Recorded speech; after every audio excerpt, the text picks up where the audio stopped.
But I'm excited because when I leave, I literally have, we may never see each other again, but I have the ability when you walk out of this room to make you operate in a way you've never operated before. And once you do that, because I know if you're in this room, I know there's something special about you, that once you leave this room. All right. And we're live. What's up, y'all? Welcome to Decisions Overtime Podcast. It's your girl, Nene Dot Harris. Got a special guest here, Brandon Bailey. Go ahead. Sir. Yourself. How y'all doing? As she just said, my name is Brandon Bailey. We went to high school together. She was a little younger than me, though, so I more so hung out with her sister. You know, a funny story, Nene, I thought about this. We was in Spanish class one time. Your sister slapped me. She slapped you? Yeah, I don't even know what it was for. Because me and Carrie used to sit next to each other all the time. And you know, you can only sit next to somebody long enough before y'all start to get on each other's nerves. Uh-huh. So I guess like one day she was bad. She slapped me. Man, I was hot, man. I was hot. Hot. Hey, I believe that though, because Kiki stay putting her hands on somebody. I was hot, man. I was like, man, I had to lead the class. That's all. Nah. Yeah, that's my girl, man. She's still cool. She cool. I still be writing her from time to time to check up on her. Oh yeah? That's good though. How you been on? I've been good, you know. Just riding the journey, to be honest. Just continuing to ride the journey. It's never clear of where I'm going or what I'm doing, to be honest with you. It's just kind of just going through the motions every day. Man, the older I get, the more I realize we all winging it. Remember as a kid, I used to be like, dang, them adults, they got everything together. Now we in the same shoes, and I'm like, yo, I don't know what I'm doing. That'd be the best part, though. Yeah. Let me ask you this, though. Mm-hmm. So what struggles do you encounter being a young Black male in this world, this era now today? Like, what struggles did you really have to go through? Like at work, you notice like, I guess I noticed it a little bit, but it's more so the Black women I work with, they speak more so on it about how people undermine their opinions and their experience and stuff like that. Like they bring a lot of that to the table. Like they know what they're talking about, but they're being undermined just because maybe they might be a woman or they may be, you know, a person of color and stuff like that. And also like just opportunities, like the older you get and the more you go through, you understand that it's not really what you know, but who you know, and like connections and stuff like that. And you know, it's how do I break this down? I find it real interesting. Like I said, the older I get, the more I work in this field and stuff like that. If people don't know, I'm a scientist. So most of the people who work with me do not look like me. Like it's probably in my office right now, it's probably 4 Black people. And my team is made up of 16 people, and most of them are white. You know, but in that area, I would say they're good and stuff like that. But representation, there's not much representation in my field, and you know that's one thing. And a lot of people might be like, "Oh, why do you need representation?" You know, it's hard to want to stay in a field or stay with a company when the people who look like you aren't in positions of power or higher ups. So. Do that kind of like make you doubt yourself? Like I wouldn't say it makes me doubt myself because I'm a very confident individual. You know, from when I was a kid, you know, like you said, we were always taught we got to work twice as hard just to get half as much. So, but it doesn't make me less confident. It just makes me, what do I want to say? I don't want to phrase this. It just makes me more aware of my situation and that like, dang, like I really could come in this office right now, bust my ass, do everything. I could come up with a new method to save 15 lives, but I'm not gonna get none of the credit for it. You know what I'm saying? It's gonna be somebody else. So it just makes you more aware of stuff like that. You know what I'm saying? But like I said, that representation is definitely big. Like I look for that. Like anytime I interview and stuff like that, if it's somebody of a minority on the interview panel, I always ask them, what is your experience being a person of color working for this lab? And the people who aren't, they tend to get quiet. Like the tone, everything changes. And like it gets real quiet because nobody wants to deal with microaggressions in the lab. And that's nothing to piggyback on. Like a lot of people will look at you and think you don't know what you're talking about, regardless of how much experience you have, regardless of how much longer you've been there, how long, you know what I'm saying? People act like you don't know what you're talking about. It's like, I'm qualified for this. Like, I understand what I'm talking about. I have the research to back it up. Like, I understand what I'm talking about. So it's just little stuff like that. Do that like, cause I know what you're talking about. So like, and with me, like, it makes me want to like drive even harder. Like, oh, okay, I'm gonna prove it to you. Like, I'm gonna show you. Yeah. So I'm a very competitive individual. So one thing I love to do is prove a motherfucker wrong. That's one thing I love to do. And it's like, you ain't gotta believe me. Don't worry. The results gonna speak for itself. And when it come out the way I told you how it was gonna come, don't even look at me. Just keep it pushing. Just keep it pushing. But yeah, no, most definitely, like those little microaggressions, you notice that. Like, I don't work in a corporate space, so I don't see it on a corporate level, but I see it in a lab setting all the time, whether I'm speaking with clients or people from a different department or whatever it may be. So I know you're a scientist, right? So like, have you ever had like a bad experience where you kind of had to deal with any type of, let's say, judgment or any type of, let's say, not just that, but maybe dealing with, I'm trying to think the best way to put it. Let's stick with that one first. You ever dealt with any type of like just plain judgment? What do you mean by judgment? Like me having to make a decision or people judging me? Yeah, so you having to make a decision based on your position or people judging you, or even if you ever felt like an outcast to where you had a moment where you thought, okay, maybe I shouldn't step on these toes. Okay, I'll answer all three of those. So for the judgment thing, yeah. So like, say if something goes wrong or it's not going according to, like, so in the lab, we have like certain methods we have to follow, and say like something goes wrong or like a plate is knocked over or a sample doesn't have enough volume or something like that. You know what I'm saying? Generally, what you want to do is reach out to the PIs. Those are like the project investigators, like they're the head of the project. But sometimes you're just busy. So you got to make a judgment call. You got to be in that moment and be like, all right, from past experiences, I know I should do this, or, you know, I can skip this step and do this, blah, blah, blah, whatever it may be. And sometimes you're gonna make the wrong decision, unfortunately. That's just how it goes. Nobody's gonna be 100% right, but yeah, working every day, you gotta make judgment calls like that. I had plenty where I did the right thing and I talked to the PI afterwards. They was like, yeah, that's what you were supposed to do. And I made a couple of wrong decisions where I had to write up like entire like method deviations and stuff like that. And I'm saying I'm not a perfect scientist by any means. And, you know, just being in the moment, sometimes you have to make that judgment call. And if you talk to anybody that's in those positions, they'll tell you, sometimes you're gonna be wrong, but you got to learn to live with that choice. You got to learn to live with that choice. But what was the other question you asked? The judgment one, and you asked about ever being an outcast. Yeah. So it's like, for whoever's watching this who may not be African American or a person of color, you have to code switch a lot, and people don't know what code switching means. Essentially, what it is in a comfortable environment. Say like me and Nene are talking, I can say certain words, certain phrases, because we understand that we understand each other's dialect, you know, stuff like that. But in a space where it might be people from a different culture, you can't necessarily do that. Like this is a small example, but in my last team, I was in the robotics. I worked with one other Black guy. His name was Ronell. We used to chop it up all the time. Hey, that was my dog. We used to always talk, have fun and stuff like that. We had a coworker who came in. She was a real nice lady. She was a white woman, real helpful. She was a real good member of the team. And one day, and this is so simple, like I told her, I was like, yeah, I said, you the GOAT. I want you to know that. And she turned her head sideways and she looked at me. She said, did you just call me a GOAT? Like she was offended. And I was like, no. GOAT is an acronym. It's more so a sports terminology. It stands for the greatest of all time. It just means you're a good member of the team. We appreciate you. But it's like something that's small, how quick she was turned off and like how offended she was. But that's just from the miscommunication thing.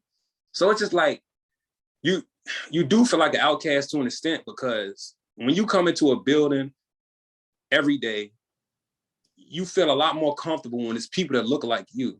Yeah. Because they can understand you. They can understand where you come from, your background, your upbringing for the most part. But when you walk into a lab every day and it's one black man for every 35 people you see. It may be 2 black women for every 35 people you see. Yeah, you feel like an outcast. You can't say certain stuff because we're already going to be stereotyped, whether people don't want to admit it or not. Right. Just like you being a black woman. If you come into the office and you don't feel like speaking, what are they going to call you? They're going to call you the angry, aggressive woman. Yep. They're going to say you're not being a team player. And for what? Just because you don't feel like talking? Like, we're going to be stereotyped already. So, you're going to feel like an outcast. You have to walk on eggshells in certain environments. You know what I'm saying? But like I said, you just got to learn how to code switch, You got to learn when to turn it on and when to turn it off. It's really playing the game, essentially. Exactly.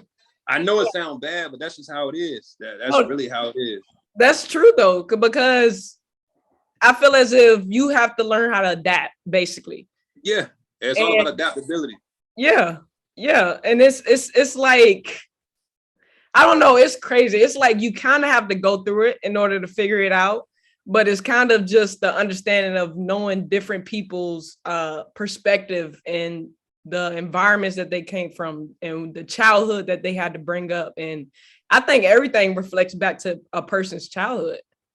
Yeah, you know what I'm saying? The environment, a lot, like you heard the saying, you're a product of your environment. That's true. Yeah. That really is true. That really is true. For the most part. Of course, some people are able to, branch out. But I think for the most part, you really are a product of your environment. Right. So do you have any regrets at all? From what exactly? From anything in life. Do you have like any regrets? Do you believe in regrets?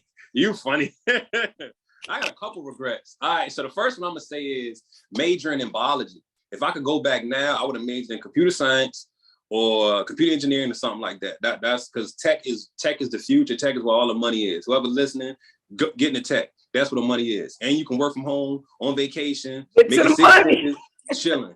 That's one of my regrets. My other regret is getting kicked off the track team in high school, because I definitely felt like I would have pushed myself senior year enough to get a scholarship somewhere, whether it be D2, D3, whatever. Yeah. Those like the only 2 regrets I got in life, to be honest with you. Because I guess I wish I treated a couple people better in my life. I say that too. But other than that, I think for the most part I've been chilling. Like, I don't really make that many bad decisions. I think I've, for the most part, made pretty good decisions. So I'm gonna tell you my opinion on it. Mm-hmm. I don't really believe in regrets. Why not? I think I just have a strong faith that everything happens for a reason.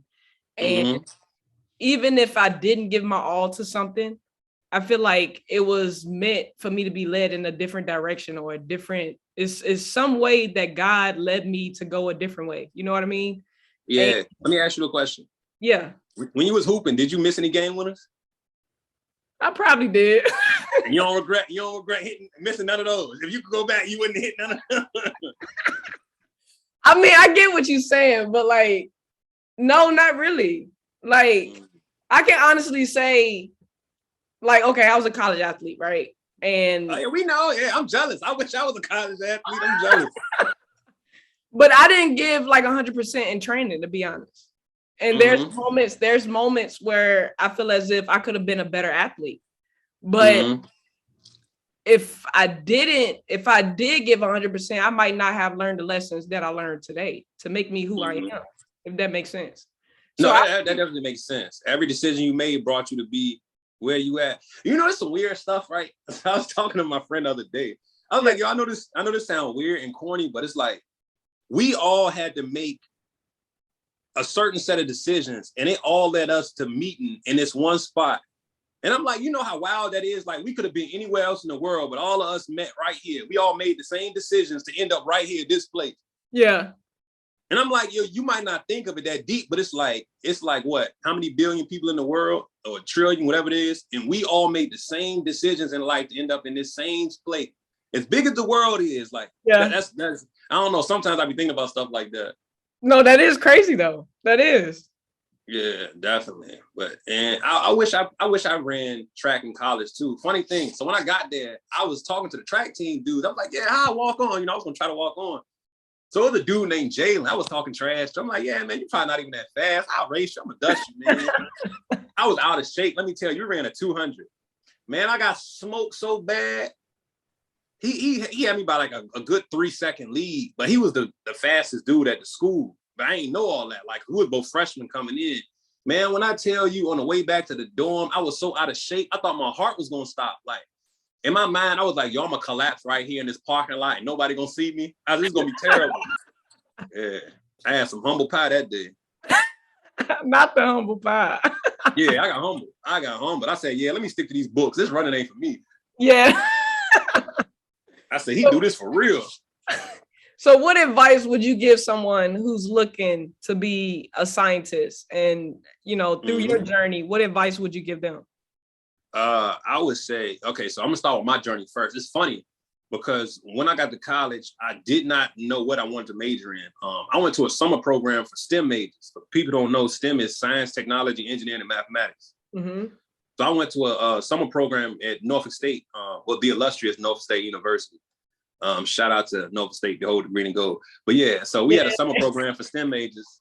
And I went and I met a group of guys who, you know, were like-minded. They were smart, focused, they was cool, funny, but, you know, they prioritized on their work and stuff. So when I started freshman year, they had me registered as an optical engineering major. I said, I don't care about engineering. I'm switching my major. All my friends was biology majors. So that's what I chose. But in high school, I didn't care about science. I used to, whoever listen to this, but y'all can't get me now. Actually, one time in high school, I got rolled up for skipping biology. I skipped biology to go play ball in the gym. And remember Miss Carroll? Yeah. She wrote me up, but Miss who was the assistant principal? Miss with the glasses. It wasn't Miss Harris?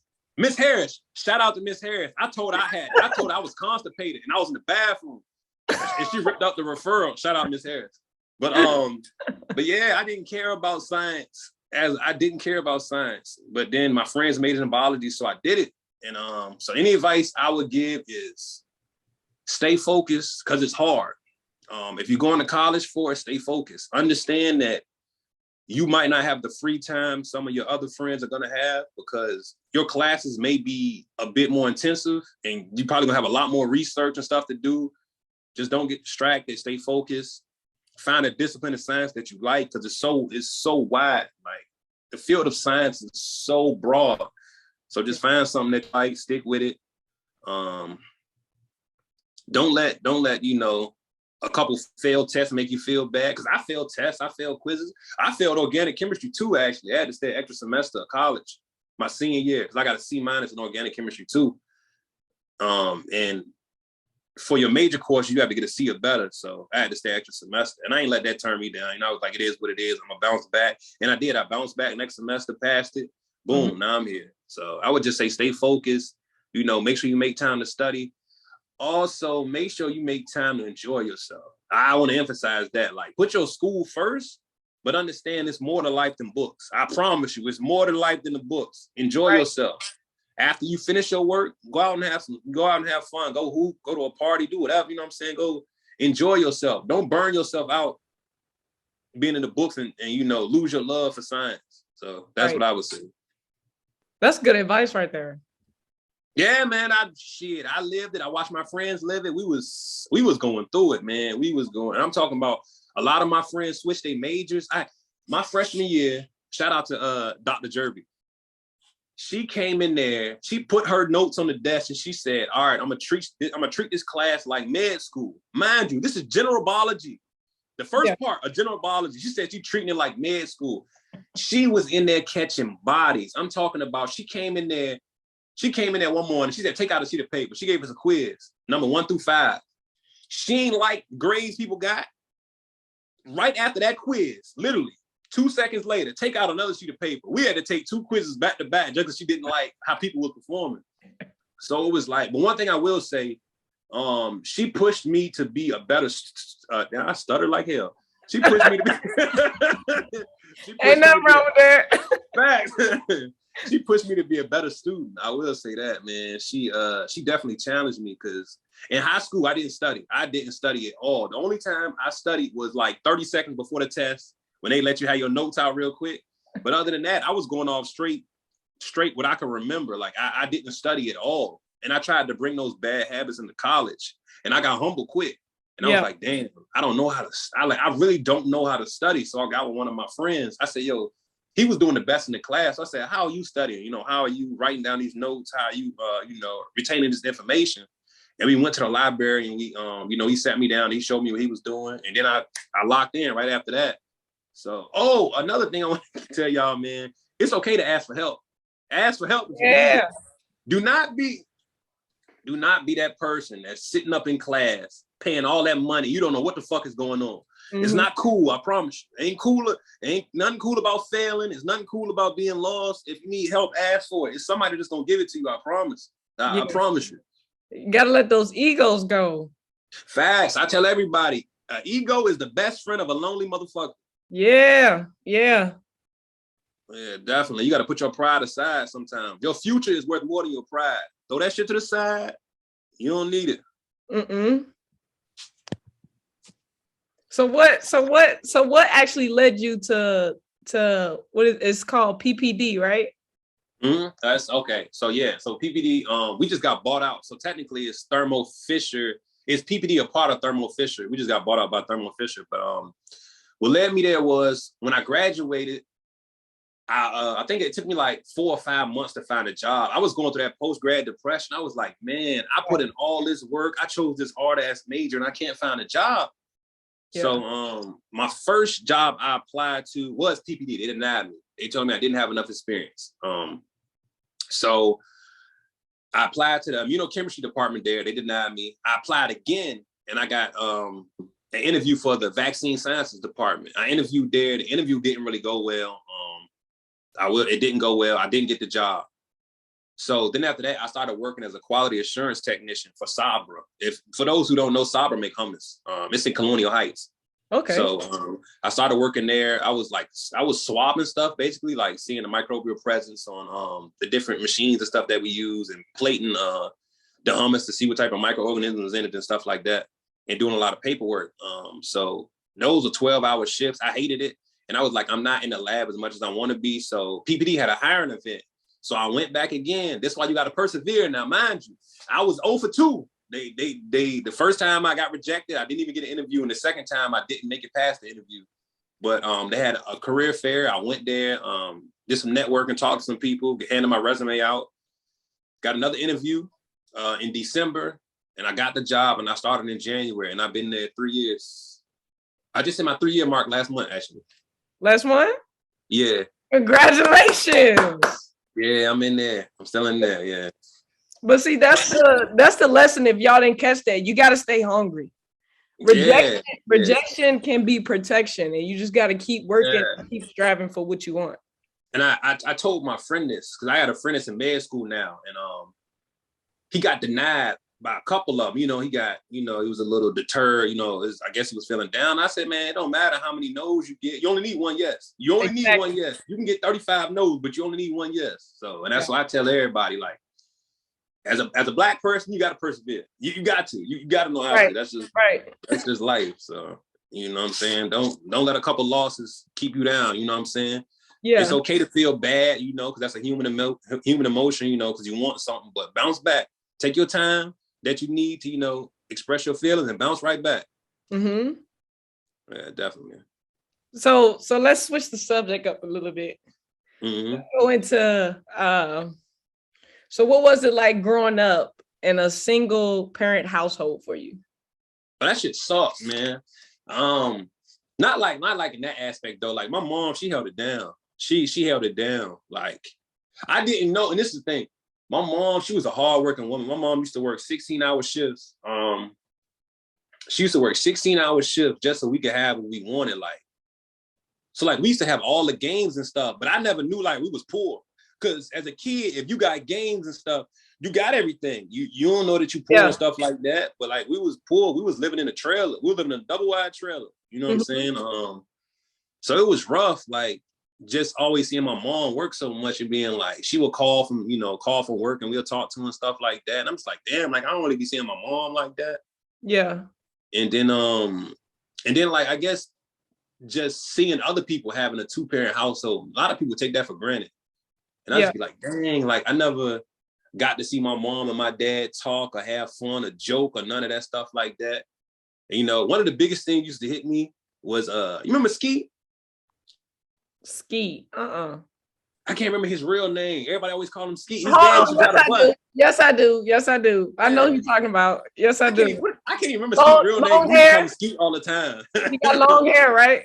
Yeah, his had long hair. So, like, what they call him Kid? They used to call him Kid. No, it was Dakota. Never mind. I was about to say call him Kid Rock, but that was Dakota. But yeah, so before every football game, Skeet dad used to come up to him and hug him and be like, "I love you." And I was like, "Damn, I have never experienced that. Never once." Yeah. I don't even know what my pop's voice sound like. So you never met your pops? Nah, he died when I was 1. So we never. I don't got no memory of him. Harry don't got no memory of him. We don't really. The only reason I know what he looked like is because of the pictures. That's it. Yeah. Other than that, I don't know nothing about him. And it was like before every football game, I used to see Skeet dad hug him, tell him he loved him. And I was like, damn, I never got to experience that in my life. I don't know what that feel like. And I used to hate that shit. I mean, not like hating on Skeet, but just like damn, like I was envious. I was like, yo, I want that. I would love to, because it's like it's hard growing up not having a father, because there's certain stuff your mom just can't teach you. It's certain stuff you can't talk to her about. I definitely feel like I'd have been a better man and made a lot more wiser decisions if my pops would have been around. Definitely think so. So did that kind of change your perspective, like for you, when you're a father? It's definitely gonna make you want to be better, because I can't speak for everybody, but for me, I wouldn't want my child to experience that. So I know the things I'm gonna do, the memories I'm gonna create with my child, and how much more effort I'm gonna put into being around them and stuff like that whenever that time comes. So it definitely makes you think about how much better you're gonna be. Yeah. Do you have any kids? Do you gotta? Nah. No kids. I can't afford kids right now. You got a little Nah, no kids. I can't afford them. I cannot afford them right now. I actually, obviously, I want to make enough money to where when my wife is pregnant, she ain't got to work. You can just go sit at home the whole pregnancy. You know what I'm saying? And everything straight. So. Okay. So do you like in your field, in the company, do you want to climb the ranks? Like you want to get into those? And this is the wild part. I was talking to my coworkers the other day, and I don't like it because once you hit a manager position, you're essentially removed from the lab, and everything you do is sitting in front of a computer dealing with clients. And I don't like that. I do not like talking to clients, and that's literally all they do. They might run once every 6 months to keep their qualification. Other than that, they're in meetings all day, every day, talking to clients, negotiating contracts and stuff like that. And that's not what I want to do. Okay. Yeah. That is not what I want to do. I do not look forward to that at all. Yeah, I can understand that though. You want to be involved. You want to be. Yeah, I'm a hands-on person. I'm a hands-on person. I don't want to be sitting here trying to negotiate how much money we can get for this next quarter and stuff like that. No, I want to be in the hood doing experiments. That's what I like, and it makes the day go by so much faster when you're actually doing stuff. Yeah. Yeah. What's some of the special treatments you did? Like this, like treatments? Certain, I don't know, I'm trying to like navigate this because it's only but so much information I can say. So, I was about to say, so like I work with robotics in one of my departments. So like I work with like a Hamilton instrumentation. For people who don't know what it is, it's like a big ass machine that like does all the pipetting and stuff for you and stuff like that. So I was an operator for one of those. In my first role, I was assay analyst. I ran damn, I don't even know if I can say that. Let's not say nothing that might not. Yeah, like it's certain stuff I can't revolt. Yeah, so I worked on multiple vaccines. And in my current role, I just run assays again. Well, I run cell-based assays. And in my first role, I ran optional phagocytic assays. That's just a big word for how to break this down. An assay where all the killing we want to see is from phagocytosis. Phagocytosis is when one cell engulfs another. Essentially, when your white blood cells engulf a bacterium or something like that. And in my current role, I run cell-based assays. That's where the actual reaction and stuff is going on inside of a cell. So okay, yeah, that's big time to me. That's interesting right there. No, it's cool. It's cool when I talk about it. And it's another thing that low-key irked me the wrong way. Like if I tell somebody what I do for a living, they be like, no, you don't. I'd be like, I gotta lie. Why do I have to lie? Right. Like people look at me, wow, oh my God, I can't believe it. Like I was in the bank one time and I was talking to this guy and he was looking at my my pay stub. He asked me what I did for a living and I told him. Yeah. He said, wow. I said, wow, what? He said, nothing. I just didn't expect that. I said, did you not expect it because you don't see many scientists or it's because I'm Black? That's probably what it is though. That's what make it even more special though. You know what I mean? Yeah. But it low-key get irritating having to like hear that all the time. But then, having the people to gas you up, like, oh, you must be smart and all this stuff like that. I'm like, I always tell them, no, you can do it too. You just got to major in the science. Right, yeah.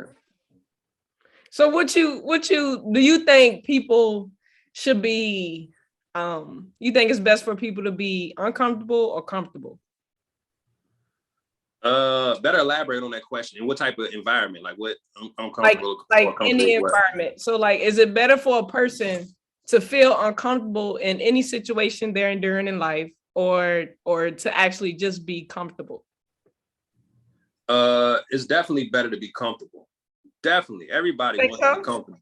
Yeah, I think so. It's when you're comfortable, you want when you're comfortable, my little sister keep calling me. I'm gonna call her back after this.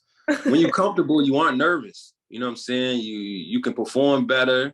It's a lot easier to do what you do when you're comfortable. Because as soon as you get nervous or uncomfortable, you start messing up, you start second guessing yourself. So definitely, I think being comfortable is better. The only time I would say never mind, I ain't even gonna say that. But yeah, I definitely think being comfortable definitely is a lot better. Yeah. I can see your perspective on it as far as like performance. Mm-hmm. I think like living wise, I think it's best for a person to be uncomfortable because I think some people who get comfortable wants to stay in that position. You know what I mean? And it's so much climbing, it's so higher to go. It's better. You see what I mean? Yeah, but I think you might want to rephrase that to complacent. Because I can be comfortable and not be complacent. Because I'm comfortable where I'm at now, but I'm not complacent. I want more. Yeah. So it's like that fulfillment, right? Yeah, I definitely see what you're saying. Yeah. Nina, how long you been locked up? Who, me? Yeah. What was it? April 21? Trying to be like me. Yeah. How long you had yours? I locked mine up in 2019. 2019? Yeah. Okay. But when I started, mine was short. Like I'm talking about starter locks, the struggle phase. I couldn't do that. Yeah, nah. You ran from the grind. That's what it was. You ran from the grind. I did. I was struggle phase. Mine was short. But it's a dope journey, and it's funny because when we was in school, I never thought about having locks. I was like, why would I want locks? But yeah, and I got them, and I was like, I love them. Yeah, I love them now. I'm not gonna lie. Yeah, I'm gonna keep mine so I go bald. For real? Yeah. All right. Yeah, I love mine. All right. So, is anything else you want to say to the people? Anything inspirational? Anything you think you've been through in your journey that could help somebody else? Anything inspirational? I just say, you know what I'm saying? Whatever you're going through, don't give up. Whatever you're going through, try to find the best in it. Because I don't know. I always be cautious when I say this because I never want to undermine somebody's feelings, but it's like, it could always be worse. It really could always be worse. Like, yeah, your worst day is somebody's best. That's true. Like, and I try to give people perspective. Like, just be grateful for what you have. You hit it. Be grateful for what you have, because it's like you gotta love like we that's what I'm saying. Like, it's like we as people, we have so much that we forget about the little things. Like, you probably don't even think of this, like how special it is to be able to walk. It's somebody out there that's in a wheelchair that'll never walk again. And you do it every day and you don't even think about it. Or just to wake up and be able to breathe, like somebody ain't wake up today. Yeah. somebody didn't get to experience life another day, it's like, you just got to look at the bigger picture. Like we all gonna have our hardships, but be grateful for what you have. And you know what I'm saying? And whatever you're going through, understand it's going, better days are coming. You just gotta persevere and keep it moving. You know what I'm saying? Don't let it bring you down. Don't let it take your happiness. You know what I'm saying? Find joy in life, definitely, because there's always joy somewhere. I think you really hit that on the nail, because I think these days a lot of people really do a lot of comparison towards social media. And comparison is the thief of joy. Exactly. And that's my thing. Don't count nobody else's pockets. Be happy with what you got. Because if I get on social media and I'm looking at all these scammers and stuff, they making way more money than me. But I'm happy with what I'm doing. I'm comfortable. I'm happy. I'm providing for myself. I'm making my family proud. I'm out here contributing to society. I'm saving lives every day. I'm happy. I'm not mad because I don't have a jet. I would like one. It'd be dope, but I'm grateful. I'm happy. You know what I'm saying? That's what I say. Don't, like you said, don't compare your situation to somebody else's, because our journeys ain't the same. Right. There you go. Our journeys are not the same. Yeah. Because you got your own footsteps. Exactly. That's real. Our journeys ain't the same. So you can't compare them. You know what I'm saying? Yeah. Well, thank you, Brandon, for coming on the show. No problem. You watching that Versus? Who is it? Who's on it tonight? Anthony Hamilton and Music Soul Child. Yeah, I'm gonna have to tap into that. I'm gonna be on. I'm gonna be on. I think we late to it actually, but yeah, I'm gonna have to get into that too. When it started? I think it started 8:30. Oh, Eastern time? I have no clue. I'm gonna be honest with you. It's probably it's probably on West Coast time. West Coast? Probably. I'm assuming though. Don't take my word for it. We're gonna have to hurry up, tap in there. All right, bet. Well, I'm gonna holler at you, Nene. All right. Appreciate you for coming out. Thank you for coming on to the show. I really appreciate you. No problem. It's nice speaking to you, man. All righty. Have a good one. You too. Stay blessed. You too. Thank y'all for tuning in to Decisions Over Time podcast. Episode 2 with Brandon Bailey was extremely special. Shout out to Brandon Bailey, especially in this big month of celebrating Black History Month. That was extremely huge. Thank you for your inspiration and your talks and your motivation towards other people.